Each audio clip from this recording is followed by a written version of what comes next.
이베이 코리아 인수전. 안 그래도 어제 이제 4개의 후보군에서 후보군이 2곳으로 압축됐다. 네. 이 얘기를 어제 하면서요. 하셨어요. 네. 네, 어쨌든 팩트만 어제 네. 2곳으로 이제 압축됐잖아요. 네. SK텔레콤이랑 MBK가 본입찰 참여 이제 빠져나갔고, 그죠? 네. 그 신세계 이마트 쪽에서 신세계 이마트하고 그다음에 롯데랑 롯데쇼핑. 롯데 그다음에 네. 신세계가 네이버랑 손잡은 거죠. 네. 두 군데가 이제 가는데요. 유통 쪽은 굉장히 관심이 있죠. 이 뉴스를 어떻게 해석을 해야 될까요? 사실 뉴스 자체로는 별 내용이 없어요. 뭐 이마트냐 신세계 둘 중에 하나로 결정이 될 분위기인 것 같고요. 그 이베이 코리아를 인수를 하면서 두 기업이 사실 시너지가 날 수 있냐는 부분이 저는 좀 주목을 하고 결국은 이커머스 시장 전체적인 이야기를 좀 해야 될 것 같고요. 일단 이베이 코리아 인수전으로 해서 일단은 이베이 코리아의 몸값이 우리가 생각한 것보다는 조금 높다.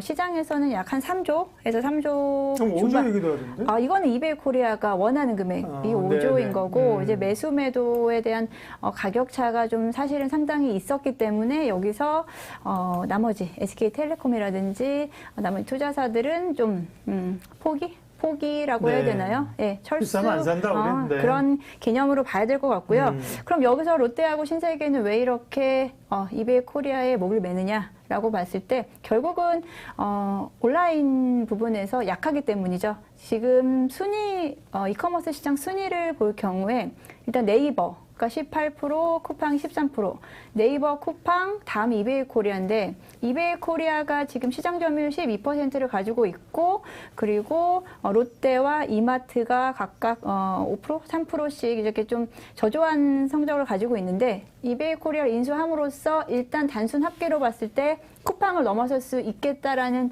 어떤 희망 때문에 일단 인수전에 뛰어든다고 볼 수 있고 SK텔레콤 같은 경우는 아마존과의 협력이 더 강한 모멘텀으로 작용할 수 있기 때문에 굳이 네. 이베이 코리아를 가져가지 않아도 된다라는 계산이 나온 것 같고요. 처음에는 카카오 이야기도 좀 있었는데 네. 카카오는 약간 노선을 바꿨다. 단순히 이베이 코리아를 덩치 큰 걸 인수하기보다 작은 분야별로의 어떤 플랫폼들을 인수하는 방향으로 카카오는 일단은 방향성을 좀 바꾼 것 같다라고 좀 볼 수 있겠습니다. 일단 롯데와 이마트죠. 롯데쇼핑과 이마트인데 이마트 역시 SSG닷컴이라든지 롯데는 롯데온이라는 플랫폼을 작년에 이제 출시를 했는데 둘 다 그렇게 좋은 성적을 내지는 못하고 있고 이랬을 때 그럼 사실 이 두 업체로 압축됐을 때 그럼 관련해서 이게 만약에 진짜 큰 어떤 시너지를 볼 수 있겠다라고 하면은 두 업체 모두 일단은 주가가 좀 반응을 해줘야 되는데 네. 크게 반응은 없다. 라는 부분에서 그렇게 매력도가 아직은 눈에 보이는 정도는 아닐 거다라는 부분이고요.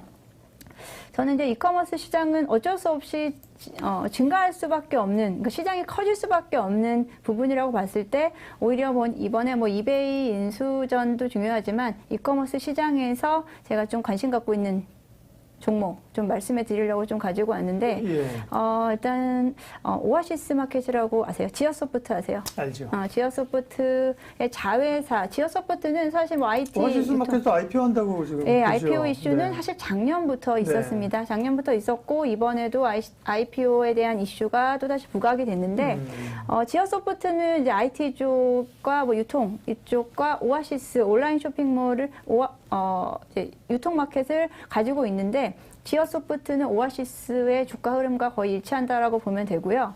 일단 1분기 오아시스 매출액 자체가 약 100% 넘게 성장을 하고 이 업계에서 새벽 배송 사실 마켓컬리에 대항마잖아요. 그렇죠. 네, 마켓컬리는 계속해서 흑자를 내지 못하고 적자를 내고 있는 상황에서 오아시스는 유일하게 좀 흑자를 내고 있는 새벽 배송 업체다라는 부분에서 유의미하다라고 볼 수 있겠습니다. IPO에 대한 이슈는 작년부터 있었기 때문에 한 번씩 이야기가 나올 때마다 그리고 이번에 올해 쿠팡 뉴욕 상장 시에도 삼성출판사라든지 뉴욕으로 가고 싶은 아이들이 다 같이 움직였을 때 이 지어소프트도 같이 움직였는데 일단은 단독으로 오아시스의 IPO 이슈에 대한 부분은 계속해서 나올 가능성이 있고 이제 투자 유치를 받은 기업을 한번 좀 살펴볼게요. 네, 작년 말에 카카오 엔터테인먼트로부터 일단 50억 투자 유치를 좀 받았고요. 지어소프트가요? 네. 네. 네, 받았고요. 네네. 또 여기서 또 이야기가 좀 재밌는 이야기가 일단 마켓컬리의 초기 투자자가 있어요. 네. 마켓컬리 이제 경쟁 업체죠. 이제 마켓컬리의 초기 투자자가 지금 그쪽에서 전량 회수를 한 후 지어소프트로 투자를 했다라는. 오아시스로 들어왔다는 건가? 예. 지어소프트로. 뭐 마찬가지 네네. 거죠. 예, 이제 지어소프트가 오아시스의 지분 약 80%를 가지고 네. 있는데 어차피 뭐 사실 지금 지어소프트보단 오아시스로 더 주목을 받기 시작하니까 이제 그런 상황에서 지어소프트가 저는 꾸준히 관심을 가져도 좋을 기업이라고 좀 생각을 하고 일단 지어소프트의 주가 흐름을 좀 볼게요. 전고점이 25,000원이었고 지금은 이제 21,000원대인데요. 네. 이제 주봉으로 확인을 하면 이제 지어소프트도 사실 작년 코로나로 인한 언택트 종목에 속했습니다. 한번 저점인 4,000원대까지 내려갔었고 4,000원대에서 시작해서 지금 21,000원대거든요. 사실 주봉으로 봤을 때는 우상향을 계속 그리고 있고요. 주가 수익률은 약 5배 정도로 확인이 되고요. 이 5배 정도의 흐름이면은 카카오와 작년의 주가 흐름하고 거의 비슷하게 가고 있다고 봐도 과언이 아닐 것 같아요. 네. 네. 그래서 중장기적으로 가능성이 높은 기업이다라는 부분과 매출액 그리고 투자 성과 등을 봤을 때 앞으로 더 커질 수 있는 가능성이 있고 지금 제가 아까 뭐 카카오도 그렇고 네이버도 그렇고 뭐 큰 덩어리를 인수하기보다는 이렇게 좀 어떻게 보면 지역 강자라고 할 수 있나요?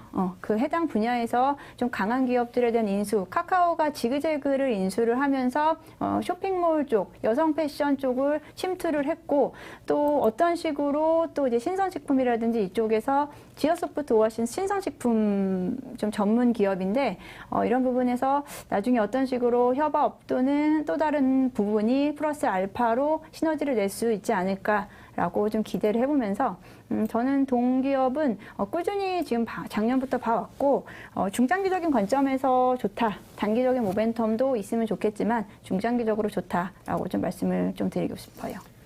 네, 이베이 코리아 인수전 얘기를 먼저 꺼내주셨고, 근데 거기서는 사실은 주가 반영이 어제도 별로 없었다. 네, 좀 지켜봐야 될 것 같아요. 오늘도 그러니까 롯데 쇼핑보다 롯데 지주가 조금 움직였는데요. 롯데 지주는 사실 최근에 이제 지주사들의 좀 움직임을 좀 다시 한번 좀 리포트들에서 거론을 하는데 롯데 지주는 그 롯데렌탈의 자회사 상장에 대한 이슈로 롯데 지주가 지난주부터 좀 움직였었고요. 그 부분도 이어지는 게 좀 없지 않아 있는 것 같습니다. 그래서 이 얘기 때문에 움직였다고 지주사. 보기는 좀 어렵다. 그죠? 네, 뭐 지주사 중에 좀 저평가돼 있다. 아직은 좀 관심 못 받고 있는 지주사 중에 하나다라고 하면서 지난주 말부터 좀 움직였던 것 같습니다. 네.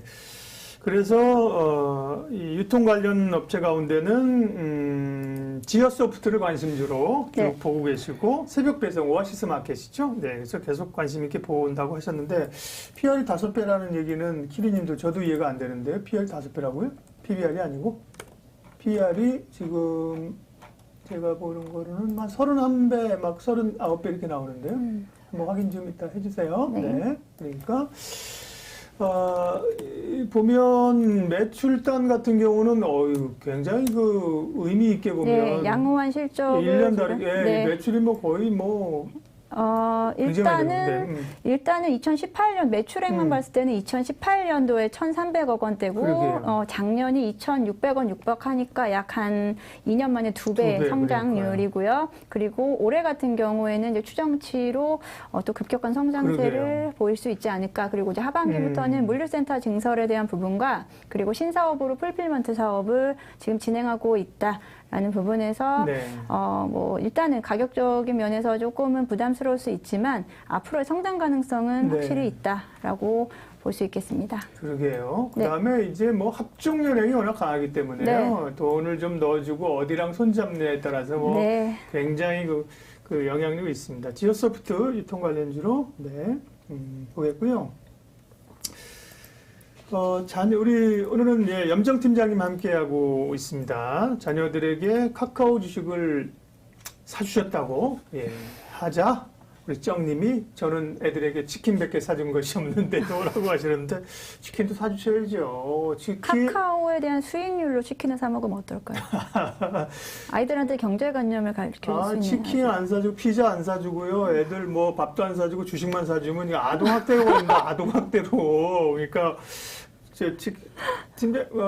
애들 치킨 사주시잖아요. 그죠? 그럼요. 네, 사줄 거 사면서. 그러니까 그런 거 좋은 것 같아요. 아까 쩡님도 관심 있으신 분이니까 이렇게 얘기하시는 거니까 저는 어떻게 했냐면 자녀들에게 용돈, 그죠? 세뱃돈 생기죠, 세뱃돈. 네, 그 돈으로 투자해 주는 거죠. 세뱃돈 추석 때도 돈이 좀 생기더라고. 설날 추석 때 생기는 것만 해도 애들이 뭐 꽤 큰 돈이에요. 몇십만 원씩 받는단 말이에요. 그죠.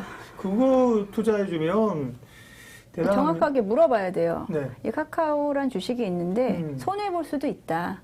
하지만 투자하겠니? 라고 먼저 정확하게 물어보고 그건 알아요. 원금 보장이 안 된다라는 걸 아이들이 정확하게 그걸 알아요? 그 정도는 이해하죠. 원금 보장은 안 된다. 잃을 수도 있다라고 정확하게 이야기를 해주고 그렇구나. 네. 아이들에게 그냥 위험에 관한 개념도 확실하게 심어주면서 예. 아까 어떤 분이 제가 이제 닉네임 다 체크 못해 죄송해요. 그 카카오 같은 주식, 뭐 예전에 삼성전자 같은 주식, 뭐 이제 자녀에게 물려줄 주식 이런 거로 나오잖아요. 그러면 2, 3년 길게 보게 장기적으로 좋게 볼 수 있는 주식이 뭐가 있을까요? 이렇게 물어보신 분이 있는데 2, 3년 봤을 때 뭐 전기차, 2차 전지 쪽 2, 3년 일단 2, 3년 네, 봤을 때는 예. 또 뭐가 있을까요? 네. 항공 2, 3년 그렇죠. 뭐 중장기적으로 좋지만 일단 2, 3년을 목표로 우리가 2, 3년은 좀 애매해. 아까처럼 자녀에게 물려줄 주식도 뭐 있을까 이러면 사실은 이제 아니 그죠? 이제 투자 때는 우리가 기간 설정이 가장 중요하잖아요. 네. 예, 기간 2, 3년으로 일단 봤을 때 2, 3년 안에 그래도 좀 확실히 갈 종목을 했을 때는 이제 저는 2, 3년 애매해. 제가 볼 때 2, 3년은 애매해요. 그러니까 같이 투자하는 분들은 사실은 기다리잖아요. 사고 기다리는데요. 이제 보통 2, 3년 보죠. 같이 투자자들은. 그러면서 이제 사는 건데 대부분 같이 투자자들이 2, 3년 보고 샀는데 그거보다 자기 생각한 것보다 빨리 가격이 오더래요. 대략 그게 제가 이제 가치 투자에 관한 책을 많이 읽는데요. 가치 투자의 대가들이 뭐 성공한 사람들이 2, 3년 중장기 보고 자기는 샀는데 대략 한 18개월 정도, 1년 반 정도 되니까 원하는 목표가에 오더라. 왜 그런지 몰라요. 경험상 그렇다는 거예요. 근데 많은 분들이 가치 투자보다는 트레이딩을 하시는 분들이니까 잘 와닿지는 않으실 거고요. 그런 주식이. 자, 다음 또 염 팀장님이랑 이슈 분석하겠습니다. 2차 전지 나왔네요. 2차 전지. 2차 전지 시장에 대한 2차 전지 2차 전지 배터리 3사 그리고 2차 전지 관련주들의 움직임은 이제 꾸준히 관심을 가져야 되는데 최근에 시장에서 좀 관심을 갖는 게 배터리 재활용. 폐배터리 재활용에 대한 관심이 좀 확대됐다라고 나오면서 오늘 이제 급등한 종목들이 대부분 다 이제 이 폐배터리 관련된 종목들이었고요. 네. 뭐 영화테크, 파워로직스 파워로직스 같은 그런 경우구나. 폐배터리 관련주들인데요. 일단은 이제 바이든 정부가 중국을 이제 견제하겠다라는 차원에서 글로벌 공급망 점검 보고서를 작성에 들어갔고 이 부분이 이제 11일이면 이번 주죠. 이제 마무리될 예정이라고 하는데 전기차 등 주요 산업 분야의 공급망을 이제 대외 의존도에 대한 분석을 하고 아무래도 바이 아메리카에 대한 정책을 어떤 식으로 활용을 하고 이 폐배터리 산업의 R&D랑 그리고 제도적인 정책 차원에서도 지금 좀 내용이 직접 정책적인 내용에서 좀 이야기가 나올 수 있다라는 부분에서 지금 관심이 좀 쏠리고 있습니다. 일단은 폐배터리 같은 경우는 좀 이른 감이 없지 않아 있어요. 아직 뭐 전기차 보급도 확실하지 않은 아직도 미미한데 뭐 폐배터리까지 가느냐라고 말씀하실 수 있는데 지금 빠르게 폐배터리에 대한 활용도가 세워지는 것은 리콜되고 있는 이번 전기차에 대한 폐배터리가 1차적으로 어떻게 할 거냐라는 그런 걸 가지고 부분. 이제 모아가지고 ESS를 이렇게 막 하고 그런다던데. 네, 맞습니다. 이제 그런 부분에서 일단은 미국에서 폐배터리 관련된 정책에 대한 모멘텀이 나올 수도 있다라는 기대감과 네. 그리고 뭐 현대차에서 이제 코나 전기차에서 나온 그 폐배터리 부분을 어떤 식으로 활용할 수 있느냐라는 부분에서 파워로직스가 일단은 좀 크게 움직였었고요. 일단 폐배터리 활용면에서 두 가지로 나뉠 수 있는데 폐배터리를 재사용하는 부분 네. 그리고 재활용하는 부분으로 이야기를 나눌 수 있겠습니다. 재사용을 하거나 재활용하는 건데 일단은 이런 폐배터리를 수거해서 얘를 더 이상 쓸 수 있냐 없느냐를 먼저 좀 측정을 해야 되잖아요. 검증을 해야 되고 그런 부분에서 재사용을 하든 아니면 안 되겠다 이거는 재활용을 해서 배터리 분해를 해서 그 원재료에 대한 부분을 다시 좀 추출을 하겠다라는 부분을 재활용하는 두 가지로 크게 나뉠 수가 있는데 이번 폐배터리 관련주들의 움직임 봤을 때 뭐 재사용, 재활용 양쪽 다 지금 일단 다 같이 움직이고 있고요. 일단 현대차 그룹의 리콜 이슈로 인해서 이미 이제 재사용에 대한 사업이 좀 추진이 되고 있다. 라고 일단 재사용 쪽으로 조금 무게가 좀 실리고 있는 것 같습니다. 그래서 이제 파워로직스가 좀 움직였다. 파워로직스가 오늘 16% 장중에는 22%까지 상승했는데 조금 밀리면서 16% 플러스로 마감을 했는데 파워로직스는 일단은 뭐 카메라 모듈을 주력으로 해온 업체인데 이번에 이제 현대차와 협약을 맺고 전기차 폐배터리 재사용 그리고 그 에너지 저장 장치 ESS 산업에 이제 뛰어들었다라는 부분에서 현대차의 리콜된 배터리를 재사용할 수 있는 부분에서 좀 가장 밀접하게 좀 연관이 돼 있다라는 부분에서 파워로직스 관심을 가지시면은 좋겠는데 네. 사실 이 폐배터리는 사실은 어떻게 보면 아직 2차 전지도 확정적이지 않은 부분이 있는데 뭐 폐배터리까지 얼마나 좀 빠르게 그 산업이 좀 오늘 규정될 수 있느냐는 좀 더 지켜봐야 될 것 같고 일단 모멘텀 차원에서 좀 확인을 하시면 좋을 것 같아요. 실적은 아직 안 나오네요. 네, 이제 뭐 그런 부분인 거고 일단 오늘 이제 이슈적인 부분에서 좀 말씀을 드리면 일단 폐배터리 시장 자체가 뭐 지금도 이미 전기차에 대한 폐배터리가 지금 쏟아져 나오고 이제 전기차의 배터리 같은 경우는 그 70% 이하로 만약에 떨어지면 이제 배터리 재활용이라든지 교체할 시기가 이제 다가온다라고 해서 좀 빠르게 폐배터리에 대한 어떤 그 준비가 되어 있어야 되는지도 중요할 것 같은데 전 세계 폐배터리 재활용 시장이 2019년도에는 15억 달러였는데 아마 2030년에는 이제 180억으로 약 한 10배 정도 그 시장은 성장될 수 있을 거다. 폐배터리 산업은 어쩔 수 없이 갈 수밖에 없는 영역이다라고 봤을 때 지금 그 기업들이 이제 선점하는 효과가 가장 크다라고 봤을 때 우리가 어떤 기업들이 있는지 좀 공부를 해보자. 뭐 당장 폐배터리 관심 갖고 당장 내일이라도 사자라는 말씀은 좀 아니고요. 어떤 기업들이 어떻게 지금 움직이고 있는지 좀 보자는 말씀입니다. 일단 파워로직스 이야기를 했고요. 오늘 상한가에서 지금 계속 상한가 계속 유지하면서 영화테크가 움직이고 있었는데 영화테크 역시도 이제 뭐 전기차 전장 관련해서 뭐 연구 개발하는 이런 회사인데 사실 뭐 정확하게 뭐 폐배터리 재활용 산업을 뭐 추진하고 있다. 이제 뭐 시작 단계인데 이제 폐배터리 시장 역시 어떤 기업이 어떻게 선점하는지에 따라서 앞으로 이제 시장의 변화를 좀 지켜보시면 좋을 것 같고 일단 영화테크 같은 경우도 무상증자 이슈가 좀 있습니다. 1대 무상증자 이슈가 있고 이제 6월 4일이 아마 그 기준일이 될 거고요. 신규 상장이 6월 24일 날 있을 거다라는 그 무상증자에 대한 1대 무상증자 이슈까지 있으면서 영화테크가 오늘 상한가에서 머물러 있었고 뭐 에너지 저장 장치 재활용 관련해서 뭐 국책 과제를 수행한다. 근데 어떤 걸 수행하고 어떻게 지금 뭐 실적으로 반영되는지는 아직은 뭐 좀 더 지켜봐야 될 것 같습니다. 그리고 좀 큰 기업 중에서 이제 폐배터리 쪽으로 좀 관심을 갖는 기업들을 좀 크게 좀 거시적으로 보게 되면 에코프로비엠. 에코프로비엠은 아까 전에 재사용이 있고 재활용이 있다고 말씀드렸는데 2차전지 소재 업체들의 그 이슈는 어떻게 보면 재사용이에요. 재활용 아니고? 재활용. 죄송해요. 네네. 재활용. 소재를 다시 쓰는 거니까. 재활용이죠. 네. 죄송합니다. 맞아요. 재활용인데, 음. 기존의 이제 폐배터리에서, 예를 들어, 뭐, 에코프로비엠 같은 경우는 양극재를 어떻게 추출을 할 수 있는지, 그 기술력이라든지, 그 부분에서, 그럼으로써 양극재에 대한 부분, 원재료에 대한 부분을 추출함으로써 원가 절감 효과까지 가질 수 있기 때문에, 에코프로비엠 역시 폐배터리 리사이클링 사업 준비하고 있다. 계열사인 에코프로 CNG가 BRP 공장, 뭐 배터리 리사이클 플랜트라고 하네요. 이제 그런 부분에서 지금 준비를 하고 있다라는 부분. 에코프로 BM도 친환경 기업에 속하죠. 예, 그래서 관심 가지시면 좋을 것 같고 오늘 뭐 최근에 두산중공업 가장 핫하긴 한데 네. 두산중공업 다른 면에서 좀 이야기를 해보면 두중이도 한데요? 예, 두산중공업도 이제 네. 폐배터리를 활용해서 거기에서 재활용을 통해서 탄산 리튬을 해소하는 기술을 가지고 있다라는 부분.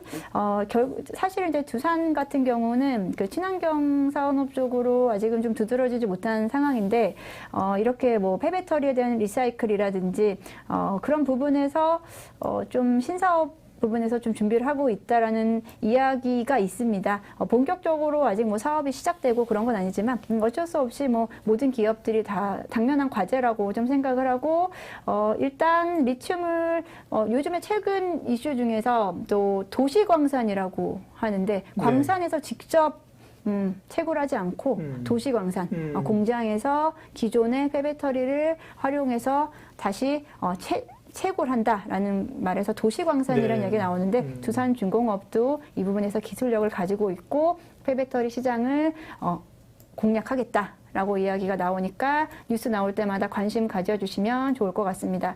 그리고 SK이노베이션도 폐배터리에서 마찬가지로 재활용 기술 그리고 폐배터리에 대한 사실 SK이노베이션이 LG화학과 삼성 SDI보다는 사실 후발주자잖아요. 그렇죠. 이 배터리 2차 후발주자이기 전지. 네. 때문에 2차 전지 후발주자로서 어떤 부분을 또 틈새 시장을 공략해야 되는데 SK이노베이션이 작년에 좀 이슈화는 좀 덜 되긴 했는데 이 폐배터리 그리고 배터리 사실 이제 배터리 이런 순환 경제라고 해야 되나요? 그런 모델에 관심을 많이 보이고 있는 기업 중에 하나다라는 부분에서 제가 일단 뭐 2차 전지도 잘 만들어지는 것도 좋은데 폐배터리 그리고 결국은 또 충전소까지 이어지는 전체 사이클을 좀 같이 공부하시면 좋을 네. 거다라는 차원에서 말씀드리고 또 공교롭게 또 내일부터 또 2010 인터배터리라는 또 행사가 있어요? 행사가 네. 있습니다. 이제 코엑스 뭐 3사 배터리 3사 플러스 협력업체 뭐 대다수가 참여를 한다. 인터배터리 2021이라고 네. 코엑스에서 하는데 제가 시간 되면 꼭 가서 좋은 정보 있으면 제가 가지고 오겠습니다. 내일부터? 내일부터 하는데 예. 현장 연결 한번 할까요? 현장 연결할까요? 예. 그래서 한번 저도 좀 관심이 있어서 시간이 되면은 가깝기 때문에 저도 집에서 가까워서 한번 가볼까 생각을 하고 거기서 또 다른 투자 포인트를 제가 좀 찾는다면 꼭 이 자리 통해서 네. 꼭 말씀을 좀 드리겠습니다. 네. 그러게요. 배터리 재활용, 배터리. 네. 굉장히 앞으로 정말 눈에 보이는 성장입니다. 그렇죠? 네. 다만 이제 고민은 아직까지는 말씀하신 것처럼 광범위하게 지금 자동 전기차가 쫙 깔린 건 아니기 때문에 네. 막 폐배터리가 쏟아져 나오는 건 아니지만 공부해둘 필요는 좀 있어 보입니다. 배터리 쪽 얘기들요. 고민이 좀 있네요. 뭐 파워로직스나 영화테크 같은 경우는 급등을 했지만 사실은 제가 볼 땐 아직까지 또 이게 기업 실적이나 이런 거는 기존 사업에서 숫자가 잘 안 찍히는 회사들이고, OCI나 에코프로비엠이나 말씀하신 SK이노베이션 같은 경우는 사실 요 얘기 때문에 네. 전체 매출 구정에서 확 뜨는 이슈는 아니고, 네. 그래서 그런 고민이 있는데요. 폐배터리와 관련해서는 공부를 좀 해놓았다가 이슈가 될 때, 평소에 공부를 해놔야 이슈가 될 때 보이는 거니까요. 그리고 옥석가득에서 들어가거나 빠질 수가 있는 거잖아요. 네. 그때 공부해서 네. 하려면 이제 늦거든요. 그래서 공부를 해놓을 필요가 있습니다. 네. 오늘 염정 팀장님과 함께 시장 이야기를 하고 있습니다. 네, 이제 슬슬 여러분들도 궁금한 거 있으면 올려주시면 이슈 한 다음에 점검을 하도록 할게요. 다음 준비하신 게 해운입니다. 해운. 네, 뭐 HMM으로 대표되는 해운업의 엄청난 시세에서 HMM이 두중이가 나타나는 바람에 바통을 이어주고 좀 쉬는 거 아닌가 싶기도 한데 계속해서 운임은 올라간다잖아요. 그죠? 네. 해상 운임, 항공 운임은 계속 올라간다고 하고 해운주들은 오늘 다시 좀 강하게 반등을 돌렸단 말이죠. 해운주 어떻게 봐야 됩니까? 일단은 뭐 해운주에 대한 이야기를 뭐 세부적인 건 이야기를 할 건 이미 많이들 알고 계시니까 네. 그런데 이제 다시 갈 수 있겠냐라는 거잖아요. 다시 갈 수 있겠냐라는 부분인데 일단 뭐 상하이 컨테이너 운임 지수 SCFI 네. 지수를 확인을 해봐야 되는 것 같고 뭐 인터넷 치시면은 많이 나와요. 제가 이제 모니터에 띄웠는데 저는 일단은 한국 뭐 관세물리협회 통해서 SCFI 지수에 대한 부분을 확인을 했고요. 확인해 보면은 지금 계속해서 뭐 최고치를 향해서 달려가고 있고 잠깐 빠졌을 시점이 이제 3월에서 이제 4월 넘어가는 시점인데 제가 보니까 우리 흠슬라하고 네. 주가 추이가 있어요? 거의 비슷하게 가고 있죠. 네. 지금 잠깐 빠졌었던 시기가 3월에서 4월 넘어가는 이 시점이거든요. 네, 이 시점이 보시면은 거의 그러네요. 비슷하게 간다라고 거의 따라간다. 왜냐하면 그렇죠. 흠슬라 같은 경우는 HMM 같은 경우는